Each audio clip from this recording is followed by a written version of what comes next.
বলি বৌমা, আর কবে আমি নাতি নাতনির মুখ দেখবো বলো দেখিনি? বিয়ের তো 1 বছর হয়ে গেল নাকি, এখনো নাতি নাতনির মুখ দেখতে পেলাম না। তোমার বিয়ে হলো পাড়ায়, তোমার পরে বিয়ে হয়েছে মেয়েটার, বাচ্চা হয়ে গেল, ওর শাশুড়ি কি সুন্দর তেল মাখাচ্ছে।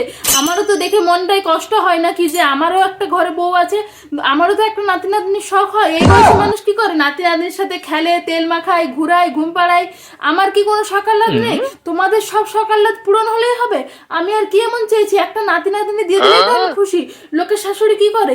আমার নাতিই চাই, নাতিই চাই বলে চাচাই। আরে আমাকে নাতি হোক নাতনি হোক কিছু তো একটা দাও, আমি নিয়ে ঘুরাবো, ঘুম পাড়াবো, খেলাবো, কত সুন্দর কোলে পিঠে করে মানুষ করে দেবো। এখন আমি শক্ত আছি, এখনো বয়স আছে, এখন তো নিয়ে নেবে, আমি কি সুন্দর কোলে পিঠে করে মানুষ করে দেবো। তোমাকে তাহলে এত কষ্ট করতে হবে না। এরপরে যখন আমার বয়স হয়ে যাবে তখন কি আমি পারবো আর ওকেও মানুষ করতে? তখন তোমাকেই সমস্ত দায়িত্ব নিতে হবে। একটা বাচ্চা নেওয়া নয়, কত দায়িত্ব নিতে হবে জানো? খেতে পাবে না, ঘুমাতে পাবে না, কোনো শান্তি নেই, শুধু ওই বাচ্চার পিছনে সময় দিতে হবে। এখন তো নিয়ে নেবে, আর বেশি বয়স হয়ে গেলে বাচ্চা নিতে প্রবলেম হবে। এখন নিয়ে নাও, আমি আর তোমার শ্বশুর তো আছি, কোলে পিঠে করে মানুষ করে দেবো। বাচ্চাটা ঘরে রেখে দিয়ে তুমি যাবে আমার ছেলের সাথে কোথায় ঘুরতে, আমার কোনো অসুবিধা নেই। কিন্তু এখন তাড়াতাড়ি নিয়ে নিলে তো তোমারই সুবিধা। আমরা বেঁচে থাকতে থাকতে ছেলেটা বড় হয়ে যাবে, মানুষ হয়ে যাবে, আমরা দেখে যেতে পারবো, তাই না?